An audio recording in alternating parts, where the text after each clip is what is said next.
ಖ್ಯಾತಿ ಪಡೆದಿರುವಂಥ ರಾಷ್ಟ್ರ ರಾಜಧಾನಿ ದೆಹಲಿಯಲ್ಲಿ ವಾಯು ಮಾಲಿನ್ಯ ಇನ್ನಷ್ಟು ಏರಿಕೆಯಾಗಿದೆ, ಕಳವಳ ಹುಟ್ಟಿಸಿದೆ.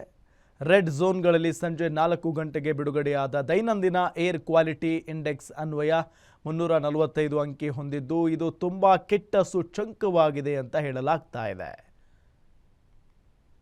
ನೋಡಿ, ದೀಪಾವಳಿ ಹಿನ್ನೆಲೆ ವಾಯು ಮಾಲಿನ್ಯಕ್ಕೆ ದೆಹಲಿ ತತ್ತರಿಸಿ ಹೋಗ್ತಾ ಇದೆ.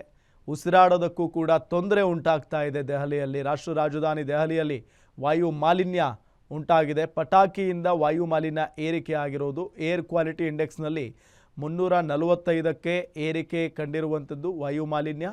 ಇದರಿಂದ ದೆಹಲಿಯ ಜನ ಹೈರಾಣಾಗ್ಬಿಟ್ಟಿದ್ದಾರೆ.